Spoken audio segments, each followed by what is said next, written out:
Alright, Shalom. Want to give all praises to Yahweh, Ba'ashem, Yahushua. Double honors to the apostles and elders of Great Millstone. Much love, prayers, blessings, and salutations to the hopeful elect that's teaching His word of sincerity and truth, and that's teaching in the name of Yahweh, Ba'ashem, Yahushua. Alright, this is an open forum. This is the Brothers GMS, Soldiers of Faith. We're going to do an open forum, and whatever's on Brother's mind, we're going to go into. Lord willing, is edifying. Alright? It's the book of Micah, chapter 2, verse 1. Woe to them that devise iniquity and work evil upon their beds. When the morning is light, they practice it because it is in the power of their hand. You know, and that's the scripture, you know what I'm saying? The scripture is saying death and destruction to those that devise iniquity and work evil upon their beds. You know, that's this devil, that's these Edomites. You know, because they can't go to sleep unless they have done some wickedness. You go hold me Proverbs chapter 4, verse 14. You know what I'm saying? Because ultimately we have death and destruction coming to this devil. Because what? He sowed nothing but wickedness and death. And if you sow wickedness and death, what shall you reap? Wickedness and death, man. That's why this devil is going to be hauled off into slavery for 1,000 years and get burnt off the face of the earth, man. You got it? This is Proverbs chapter 4, verse 14. Enter not into the path of the wicked, and go not into the way of evil men. That's right, and that's talking about who? The so-called white man primarily. We identify the so-called white man as the wicked, pursuant to Job chapter 9, verse 24. The earth is given into the hand of the wicked. He covereth the faces of the judges thereof. If not, wherein who is he? Roughly paraphrasing. So that's how we identify the wicked today, which is the so-called white man. So the Lord is telling us not to go into his ways. By what? Pretty much not going into his doctrine, the philosophies that he pushed. Because ultimately that's going to lead to your death, man. Because the ways of the so-called white man is contrary to the ways of Yahweh Ba'ashem Yahushua. Go ahead. It says, avoid it, pass not by it, turn from it, and pass away. Right. For they that sleep not, except they have done mischief. That's right. They don't sleep until they have done some mischief, man. That's the characteristic of the so-called white man. So going back into this point to where it says, woe to them that devise iniquity and work evil upon their beds. When the morning is light, they practice it because it is in the power of their hand. That's the power of this devil. You know, witchcraft. You know, read on. It says, in their sleep is taken away unless they cause some to fall. That's right. So what? The so-called white man can't get no sleep unless he has done some wickedness, man. You know, when the Twin Towers fell, and what you know is the World Trade Center, you know what I'm saying? That was part of the wicked devices that the so-called white man had upon his agenda. You know what I'm saying? And if those buildings didn't fall, the so-called white man couldn't get no sleep. If he don't put the chemtrails in the air, this devil don't get no sleep, man. You know? If you don't see GMO foods within your supermarkets, this so-called white man don't get no sleep. Ultimately, he wants to chip the people with the mark of the beast. You know? That's the ultimate wickedness in which the so-called white man wants mandated across the four corners of the earth, man. You know, establishing his new world order. You know, he wants to bring the population from 7 billion to 500 million. That's mischief, man. Go ahead. It says, for they eat the bread of wickedness and drink the wine of violence. But the path of the just is as the shining light that shineth more and more unto the perfect day. The way of the wicked is as darkness. They know not at what they stumble. My son, attend my words, incline thine ear to my sayings. Let not them depart from thine eyes. Keep them in the midst of thine heart. That's right. God, precept. Go ahead. This is Sirach chapter 3, verse 26. It says, a stubborn heart shall fare evil at the last, and he that loveth danger shall perish therein. Because the so-called white man, he loves danger, man. Alright? He loves to do wicked stuff, man. You know, on a lower level, look at the crocodile hunting, man. You think messing with crocodiles is something fun? A crocodile will fucking destroy you, man. It can do an alligator rope, rip your arm off, man. So since he loved doing all that danger, what? He feared that danger, it said, and he that loveth danger shall perish therein, man. But you got these elites, alright? The so-called Rothschilds, man. Alright? They want to play with danger by trying to make everybody take this RFID chip, man. You got them Southern crackers, man. You got the elect. You got a whole bunch of so-called Americans that's not gonna take that chip, man. So what they looking for, man, alright, is everybody to take that chip, but they gonna buck up, alright, against them, man. But they love that danger. They wanna see, when you watch that movie, when you watch that movie Kingsman, man, and at the end you seen everybody just fighting, beating the shit out of each other. That's what the so-called white man want to see, man. You had them Jews that was clapping at the Twin Towers falling, man.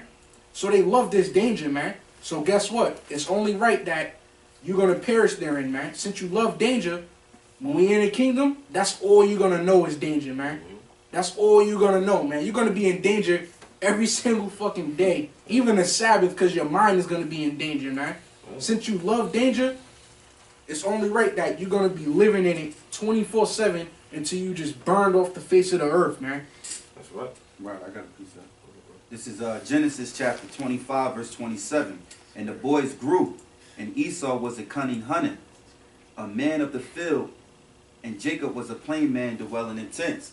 Like the brother said, Esau loved danger, right? They love jumping out of fucking planes. You know, skydiving, going on to the mountains and, you know, by themselves with nobody around. So they love to do like, you know, what would you call it? Crazy things, man. Swimming with the sharks. Swimming with the sharks. Scuba diving. Yeah, scuba diving, taking risks. You know, being out there amongst the lions in the in Africa and feeling as though that they have power over the animals, man. They have dominion over the animals. You know, and then what the Lord do in certain situations, the Lord had these animals maul their asses out.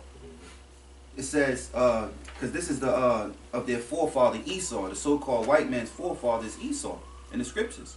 That's where he come from. That's his nation. That's where he stemmed from, right?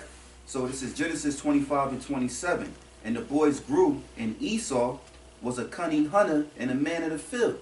So we know through the characteristics of Esau, that's how we know who the Edomites are. Because Esau was changed to Edom, and we know today who are the Edomites is the so-called white man. He was a man of the field. Esau loves to go out there and hunt. You know, he loves to be out there in the wilderness alone. You know, he loves to, he got neat tricks to get ducks to come in, tricks, you know, to kill deers, you know. They even camouflage attire, material, you know what I'm saying? Night vision. You know, they even set up laws to where they can actually hunt. Yeah. Like, it's a must that they have to hunt because it's all a part of their makeup. So it says, what was that? It says, Salakia, and the boys grew, and Esau was a cunning hunter and a man of the field. And Jacob was a plain man dwelling in tents, showing that Jacob, you know, is the forefather of so-called Negroes, Latinos, and Native American Indians, is that we are plain men. Simple thing. Simple. You know what I'm saying? Simple. Not so much of, what's the word? Extravagance? Yeah, extravagance. Extravagance is like, you know, going out being spontaneous and doing sudden testing danger. You got even Esau on YouTube where, I don't know what you call those guys, but you got guys that'll play, they test their danger because they love the feeling of their adrenaline when they'll be on top of a skyscraper and standing on the ledge, putting one leg off. Doing pull-ups off the shit, bouncing around, you know? You tempting the Lord when you do that, you know what I'm saying? When you playing with danger, you actually tempting the Lord. Even going back into these devils with the brother bringing out that scripture. With these devils trying to occupy a new world order, you playing with danger, man. Because the Lord told you, you tempting the Lord when you do that. Because the Lord is not for a new world order. He's not with the new world order. And these devils know that because they tried it during the Tower of Babel, man. You know, trying to get all nations unto one consent.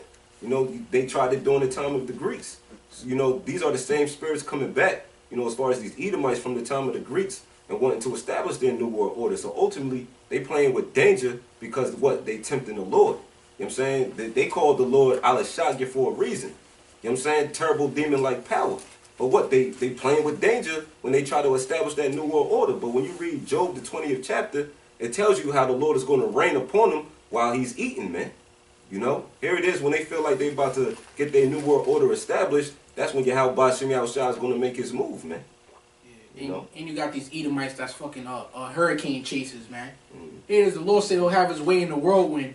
You know what I'm saying? And you want to go around and film it and chase it so you can get an adrenaline rush. You know what I'm saying? They want to surf in tsunamis. Yo, let's ride that wave, man. Yeah. You know what I'm saying? All right, I got something. This is Ezekiel 35:6. Therefore, as I live, saith the Lord power, I will prepare thee unto blood, and blood shall pursue thee. That's right. Saith thou that's not hated blood, even shall blood pursue thee. Well, that's your track record, all right? Death and destruction, trail of death and destruction.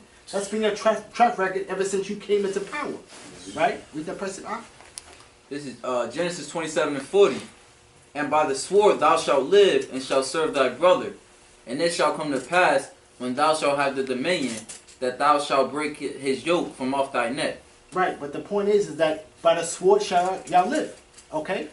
All right? That's your heritage, man. Living by the sword, you know? And that's how he served us. He said that this, you shall, with the sword, you shall serve your brother. You know what I'm saying? We are the so-called white man's brother, but what? Ultimately, these devils have broke the brotherly covenant, man. You know? How did he serve us with the sword? You know? Primarily through slavery, man. Up until this present day. With Jake getting put to death out here in these streets, man. They constantly serving us with the sword, man. You know, but that goes back into what? Us, you know, warring in the womb. You know, which goes back to Cain and Abel, man. You know? Yeah, quick precept, because brothers mentioned Esau's blessing. This is Genesis chapter 27 and 40.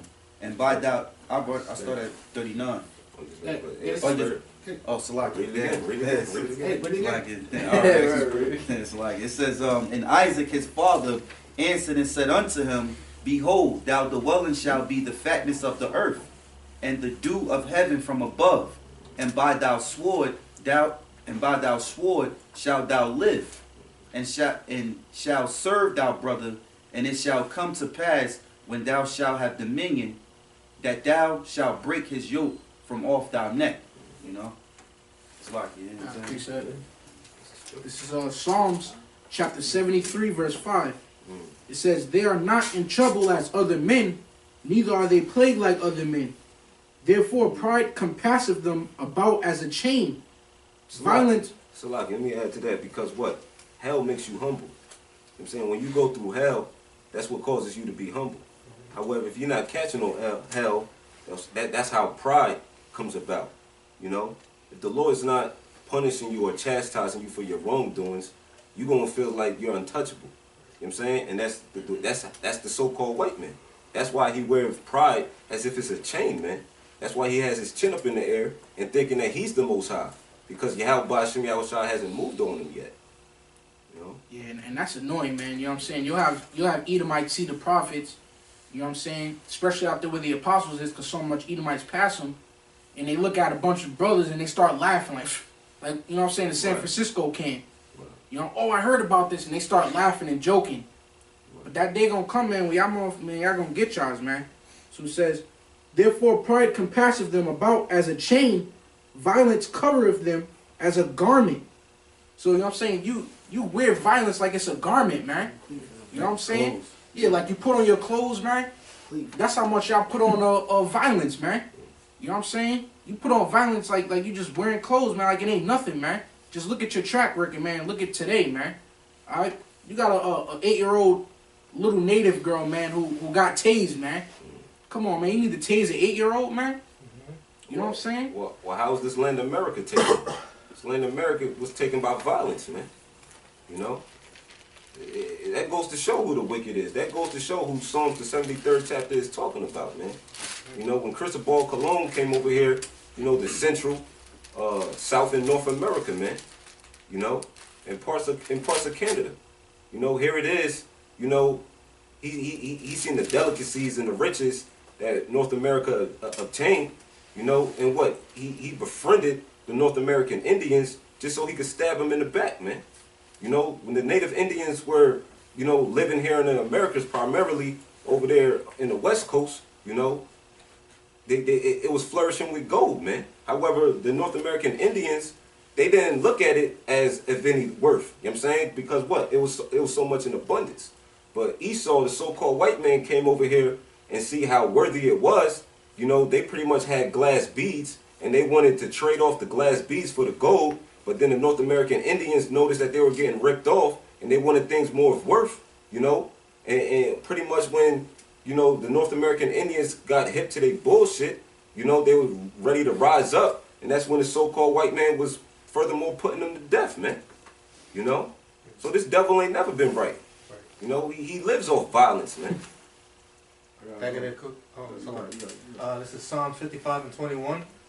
The words of his mouth were smoother than butter, but war was in his heart. You start at 20 out. 20? Give me one second. This is Psalm 55 and 20. He hath put forth his hands against such as be at peace with him. He hath broken his covenant. The word. Salaki, and what was the covenant? Mhm. You know what I mean? These devils made over 750 peace treaties with the North American Indians and kept not one of them. That's the covenant that these Edomites broke, man. Go ahead. The words of his mouth were smoother than butter, but war was in his heart. His words were softer than oil, yet were they drawn swords. Right? That's right. And what's a sword meant to do? It's meant to kill you, man. You know? That's why the scripture's talking about, what's it, Psalms the 64th chapter? How this devil wet his tongue. You know how he wet his tongue?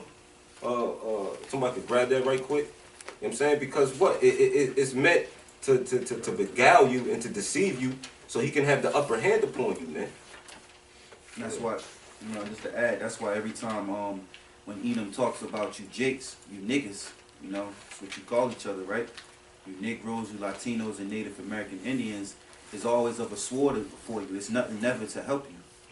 You know, even when they sit up and create laws and, you know, justice, you know, it's no justice for you. There's never be no justice for you, you know, because you're slaves. You're still slaves, whether you believe it or not. You got niggas running around here talking about all lives matter or black lives matter. All y'all gonna be destroyed, man, because you don't have no clue of what's going on. These devils never talk good of you, and they never will, you know. Psalm chapter 64, verse 2. It says, hide me from the secret counsel of the wicked, from the insurrection of the workers of iniquity. 3. Who wet their tongue like a sword and bend their bows to shoot their arrows, even bits of words. That's right, and that's the so-called white man. He wet his tongue as a sword. And what else? Bend their bow to shoot their arrows, even bits of words, that they may shoot in secret at the perfect. Suddenly do they shoot at him and fear not. That's right, because these devils don't fear Yahweh Hashem Yahushua and come up against the Lord's chosen. You know what I'm saying? The perfect is the nation of Israel, man. You know, primarily the elect. You know, that's why they come up with certain laws and decrees. That's them wetting their tongue like a sword for them to have the upper hand, man. Hell, them putting the 13th Amendment on the books, that was these devils wetting their tongue like a sword, man, because it was to further oppress the nation of Israel, man. You know? Go ahead. They encourage themselves in the evil matter. They commune of land snares privately. They say, who shall see them? And that's why this devil feels like he's the Most High, man. Because he feels as though nobody is hip to his wickedness. You know, but what? First and foremost, Yahweh Hashem Yahushua see you. And now we're in a season to where his servants, his men, his prophets is exposing you upon your wickedness, man. This is the Illuminati scripture. You know? You know, because what? The motto with the Illuminati was that it's a secret to society. All we ask is trust, man. You know? So what? It was a secret society because nobody knew about their wickedness. Nobody knew about the oppression that they was putting on the world, man. But what? Now all of this wickedness is coming out because what? This devil is going down. The Lord said he was going to destroy him with the spirit of his mouth, then with the brightness of his coming, man. That's all. It says in Obadiah chapter 1 verse 3, it says, the pride of thine heart hath deceived thee, thou that dwellest in the clefts of the rock, whose habitation is high, that saith in his heart, who shall bring me down to the ground? Pride. Yeah, the pride of Esau, because you so-called white people are real prideful, you know, and you think like, who's gonna take me down? Because you in power and stuff. So just because of that, you think, oh yeah, I'm you know, the number one guy here, no one can take me down. But little do you know that the Lord gave you that power, so He gonna take you down, right? He's the only one who can take you down. Nobody here can't, like we can't, but He could. You know what I mean? Yeah, because the Most High is long suffering. So because the Most High long suffering, they look at the Lord and His Son as a pushover. Right. You know, like, well, He ain't gonna do nothing. You know, obviously He ain't doing nothing because we must be doing something right. We supposed to be oppressing Him. His people ain't right. You know, so that's what we still gonna live, but it's gonna come to an end of that. You know. Quick precept for that. Mhm. It's Nahum 1 and 3. Yahweh is slow to anger and great in power. And that's what kills them, because the Most High is slow to anger. Remember, patience or silence kills people. You having patience and not reacting when a nigga wants you to react, scoffers, they get upset, they get angry, they go all insane because you're not acting the way they want you to act. Look at your woman. You know, your woman, she'd be she'd be angry with you and trying to get you to lash out, but you keep your cool. You keep your cool, you don't even, whatever. She looking at that like, this nigga don't give a fuck. Who the fuck he think he is? That makes her more angry. Make her more angry. Make her be like, nigga, run lying in your face. But if you would have went and been emotional about it, bitch, what the and then she more calm. She got you now. Now she acting like she always kept her cool. Looking at now you the stupid one for lashing out. You know what I'm saying? That's what these niggas want. That's That's how the cops get called on you for lashing out. Yeah, somebody grab Isaiah 10 and 12 for me, about for sure. And you know, like overall, you know, everything we going through, you know, is our fault from the ancient times. It's going off against the Heavenly Father, you know, and then, you know, sending with the other nations or whatever the case may be. You know, but when we look at it today, man, all the problems that we have in our life today is because of Esau, man. That's how our brother was saying a minute ago. Hey, man, any hell that you catch, man, you blame that shit on Esau, man. You build up that indignation within your spirit, that Lord won. When that Lord put the spirit upon you in them days, you wrecked shop on this place in these Edomites, man. They to blame for every fucking thing, because they what? Helped to forward our fucking affliction, man. We living in fucking hell and we sick of this shit, man. You know? So go ahead, bring that out. Isaiah chapter 10 verse 12. Wherefore it shall come to pass that when the Lord hath performed his whole work upon Mount Zion and on Jerusalem, I will punish the fruit of the stout heart of the king of Assyria and the glory of his high looks. Right, so the king of Assyria in modern day represents the so-called white man, you Edomites, man. You know? So when the Lord said what? When he had performed the whole work upon Mount Zion and Jerusalem. So the Lord is allowing you the power within his time to do all these things until the time be fulfilled that he's looking forward to, man. Okay, but as it says, when it gets into Lamentations or the 4th chapter, the iniquity of thine, the accomplishment of thine iniquity is accomplished, O daughter of Zion. He will no longer punish you for your iniquities, but now he's going to visit you, Edom. It's that time now, man. It's that time, because you devils have been wrecking shop upon this earth and upon the Israelites for longer fucking enough, man. You know? So go ahead. For he saith, by the strength of my hand I have done it, and by my wisdom, for I am prudent, and I have removed the bounds of the people, and have robbed their treasures, and I have put down the inhabitants like a valiant man. And that's the part of the so-called white man. No matter what he does, he believes that he did it all by himself, and that he can't be taken down no matter what. Not acknowledging the Heavenly Father, not even acknowledging spiritual demons, Satan, even though that's where they get their power from, man. They look at themselves as the supreme everything, man. You know? Like they never want to come out of power, man. They know these scriptures to a degree, but what the scriptures say, none of the wicked shall understand. So they're not going to be able to comprehend that they're going to be taken down out of that power seat, man. Right. You only set up for a period of time. You know how the Lord said, what? I have set up bounds that they cannot pass, man. That is for a period of time, man. You know, a period of time. From what the late, 13 to 1400s until now, man. That's why our brothers, you know, they had dealing with the signs of the times, you know, what the Mayans or whatever, saying that this is the end of an age, man. Because we're about to enter that new age with the age of the Israelites, where we're going to rule forever, even forever and ever, man. You know? So, go ahead. Hey, Salakia, you know what I'm saying? Like, if I can add right quick, Salakia, like the scripture says, you know, in Sirach, the 11th chapter, around the 25th verse, you know what I'm saying? When it says, in the day of prosperity, there's a forgetfulness of affliction. Now, here it is. The brother, you know, was just expounding upon how this devil says that he have put down the inhabitants like a valiant man, you know, but this devil don't have any recollection that he was actually scared of us at one point in time. You know, but that's him forgetting the affliction that was once upon him, because what? He's in his prosperity right now. And to prove that, this is Deuteronomy chapter 2, I'm going to start at verse 1. It says, Then we turned and took our journey into the wilderness by the way of the Red Sea. As the Lord spake unto me, and we compassed Mount Seir many days. Now this when the children of Israel was coming out of the captivity of Egypt into the wilderness, right? And it says, and Yahweh spake unto me, saying, Ye have compassed this mountain long enough. Turn ye northward, and command thou the people, saying, Ye are to pass through the coast of your brethren, the children of Esau, which dwell in Seir, and they shall be afraid of you. Take ye good heed unto yourselves, therefore. Meddle not with them, for I will not give you of their land, no, not so much as a footbreadth, because I have given Mount Seir unto Esau for a possession. You know, but the point is that these Edomites were scared of us, man. These devils were scared of us. But now, since they're in this position of power, by the hands of Yahweh Shem Yahushai, they think that they did it of their own self. They think they put down all of these other nations as a brave man, which that's not the case, man. But that goes back into the scripture where it tells you in the day of prosperity, there's a forgiveness of affliction, man. Yeah, just to add too, is that it's prophecy. The Lord said he's going to harden your heart like Pharaoh. You know, so therefore these devils are supposed to have the pride and carry it on, you know, until the end. Because the Lord want to make great work of it. That's right. He want his name to be exalted through you.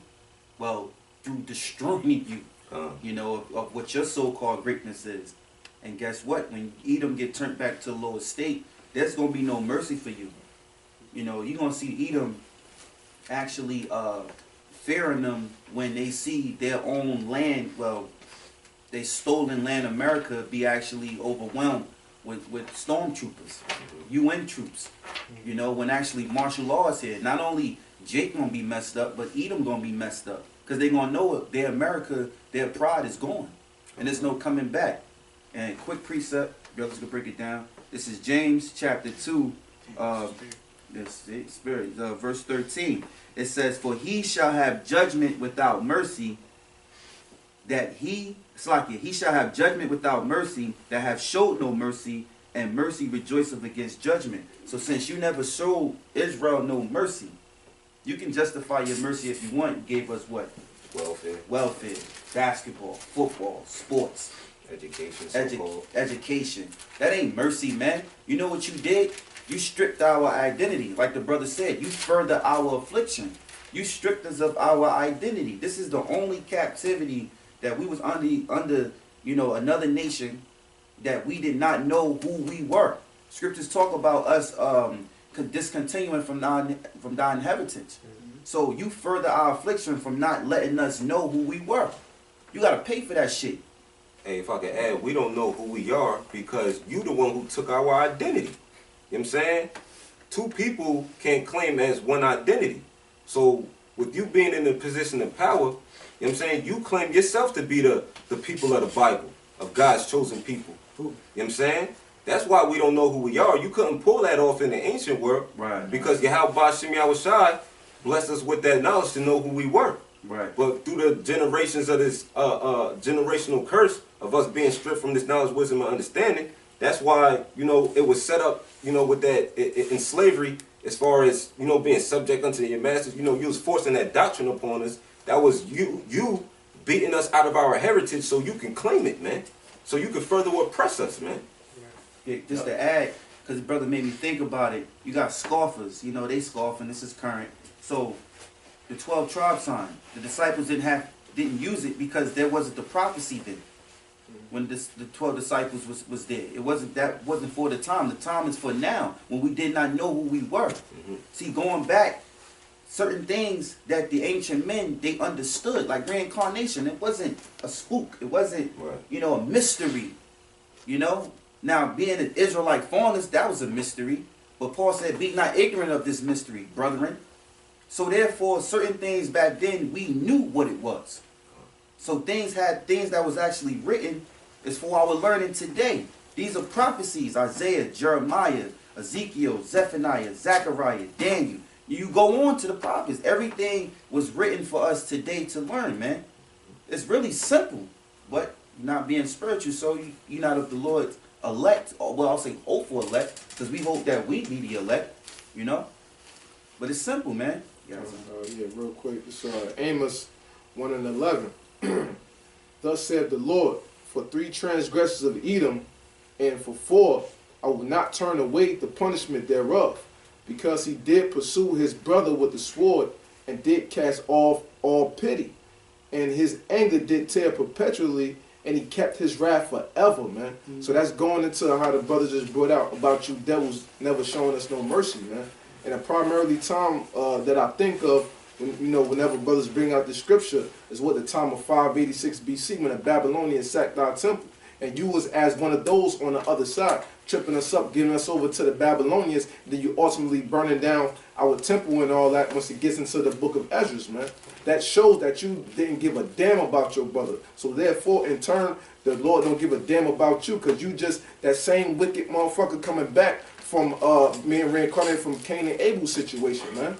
You know, that's all it is, man. The spirit of Cain is still upon you unto this day, you know. And you never going to lose that spirit until you be exterminated upon the face of the earth, and the Lord put you back into the other nations, man. You know, you never going to be right, man. Hey, so like, just to build upon that, how you said the spirit of Cain is still in you. You know, when you go into that word Cain in the Hebrew, it's Payun, which means weapon. You know, and what? Your blessing is the sword. So it all ties in of you being that wicked, man. You know? I got two quick scriptures, man. This is Isaiah chapter 14, verse 21. It says, prepare slaughter for his children for the iniquity of their fathers, that they do not rise, nor possess the land, nor fill the face of the world with cities. And this is Deuteronomy 32:7. It says, remember the days of old, consider the years of many generations. But that's the point. See, Esau was supposed to consider his future generations, man. All right, what was going to happen to them? Because guess what? Like I said in Isaiah 14:21, now that they did all that slaughtering, now you Edomites in America, man, and the Edomites today, now you got the shitty end of the stick, man. Now they left you a huge ass tab that you got to pick up now. When you spiritual, you understand that it was really you know what I'm saying, in the reincarnation, but Esau is supposed to think about his future generations, man. So I'm going to read Isaiah 14:21 again. It says, prepare slaughter for his children for the iniquity of their fathers. So see, now you're gonna be slaughtered, man. Everything the Lord said about how we're gonna get revenge is gonna happen to you, man, in this day, thanks to your fathers, man, what y'all did in your past life, basically, man. Sure. So everything we saying applies to y'all, man, because you might be like, well, what if I didn't do nothing, man? What about that was 500 years ago, man. I ain't do nothing. But nah, man, right here the Lord said you can't argue with us about that. You got to take that out with the Lord, man. All right? And you and your forefathers coming back. That's why he tried to take reincarnation out the picture. You know, he know the wickedness that his forefathers have done, but he's trying to escape that judgment by telling you reincarnation don't exist, man. Yep. If I could add, You got it. yeah, if I could add, you know, Esau's forwarding over those lessons, man, like the brother was saying, because, all right, yeah, you saying that you not Esau, back then, was that the Renaissance period, taking down Jake pictures, but then, like the apostles we was watching a live stream, and that Edomite was talking to the apostles, like, well, Jesus is white, he's not black, you know what I'm saying? So you forwarding over those lessons, man. That's right. So that's that tab that you still adding to, Very important, man. And getting into the point how the brother was saying about the reincarnation, and the devils today, getting more of the shitty end of the stick, but this is the same devils that was back then, man. So that's why the Lord is going to make you pay for your iniquities, man. And it's going to be never a point again where the so-called white man is going to be reigning upon the face of the earth, man. Right. Okay, for that period of a thousand years, okay, you're going to be considered the minority, because we're going to be populating this earth so much with Israelite babies, it's going to be crazy, man. That's right. Okay? You're going to have Israelites in every land across the face of the earth. You're going to feel who the Israelites is. Fucking knowing them, you're going to feel who the Israelites is. Feel his name. Going to 22. For I will raise up against them, saith the Lord of hosts, and cut off from Babylon the name, and remnant, and son, and nephew, saith the Lord. Okay, so the Lord is going to cut off the name of Edom from off the face of the earth. How y'all thought that y'all was cutting off the name of Israel from off the face of the earth, man. Period, man. Your sons, your daughters, the last names in what you put on us, Jones, Johnson, Thompson, all that bullshit, man. All of that shit is going in, man. And y'all, you know what that proves? You shall be taken in the devices you have imagined. Psalms 83 said you wanted to cut us off from being a nation. But what's the judgment that's going to fall upon you? This is your portion of the scriptures. If you want to be involved with the Bible, this is your portion. judgment. The Lord is going to cut you off from being a name, of being a population, so to speak. Right. You can add in there, the Lord is going to also separate the tares from the wheat. That's right. Because you devils, you know your history. You tried to sow in your seed amongst Israel to get away from being Edomites, to get your color back. So the Lord is going to separate you like he has separated us from the other nations, man. If I could say this, but we all cool now though, because now that they in this life and they being oppressed by their own people, now it's all I'm sorry, slavery. Yeah. Sorry about that. We all good though. Nah, man. Let me read a little more on this. Verse 23. I will make it a possession for the bittern and the pools of water, and I will sweep it with the besom of destruction, saith the Lord of hosts. So the Lord saying he going to sweep America with the broom of destruction, man. All right. Verse 24. The Lord of hosts hath sworn, saying, surely as I have thought, so it shall come to pass. As I have proposed, so shall it stand, that I will break the Assyrian in my land, and upon my mountains tread him underfoot. Then shall his yoke depart from off them, and his burden depart from off their shoulders. Because our burdens is burdens of the so-called white man, man. Thinking about the money, thinking how we going to eat the next day, thinking how we going to provide for our children.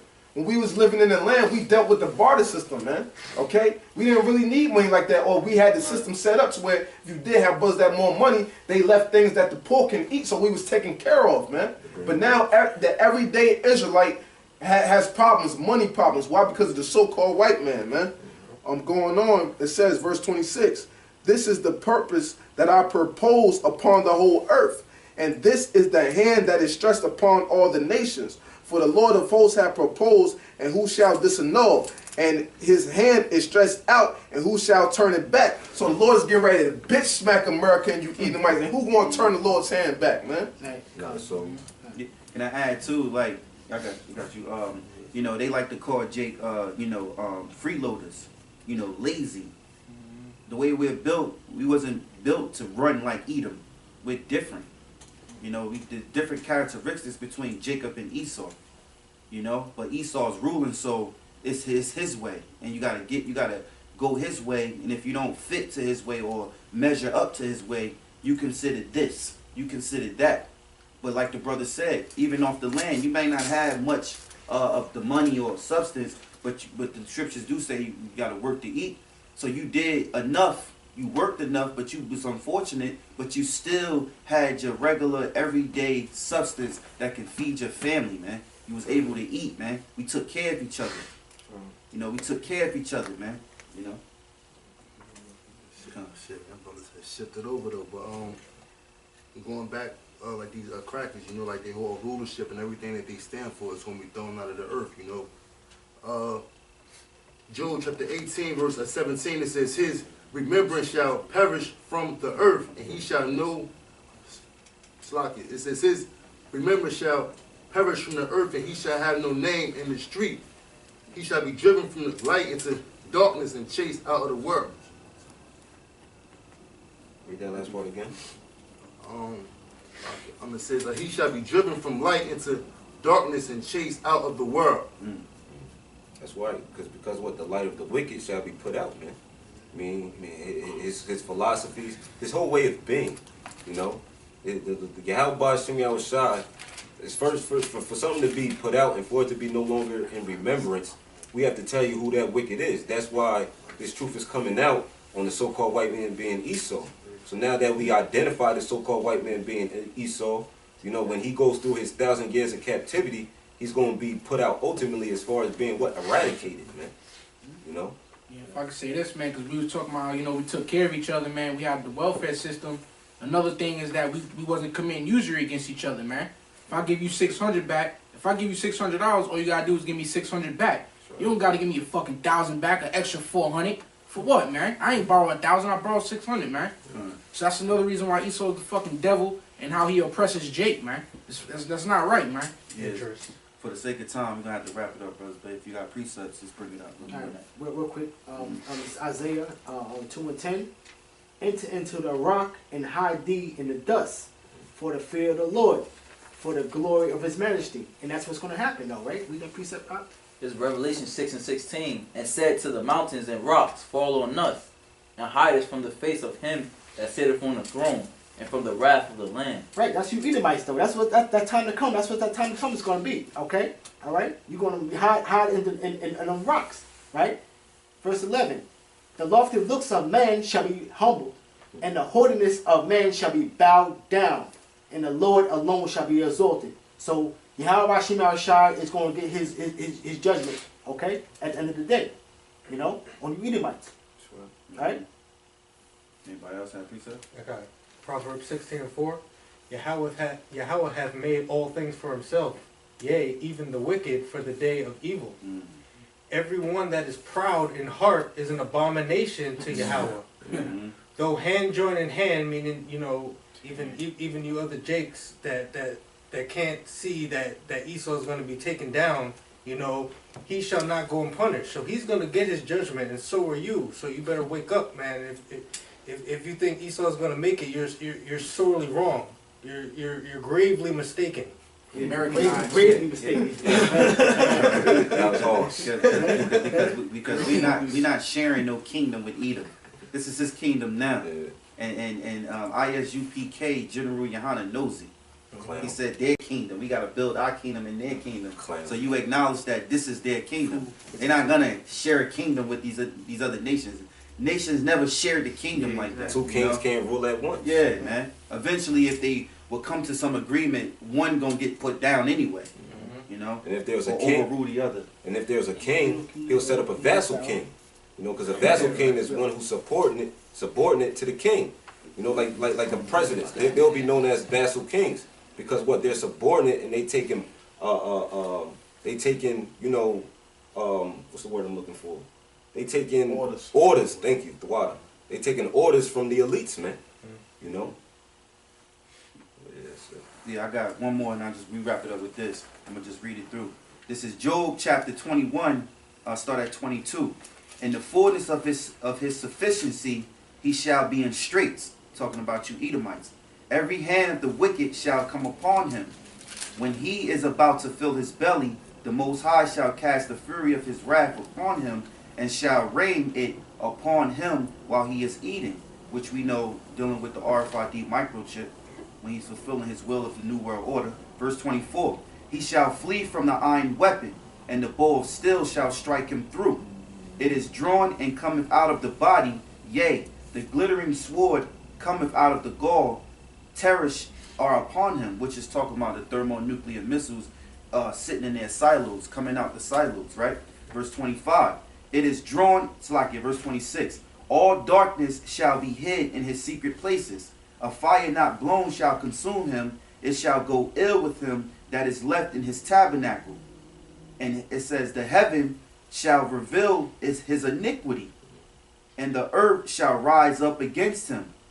The increase of his house shall depart, and his goods shall flow away in the day of his wrath.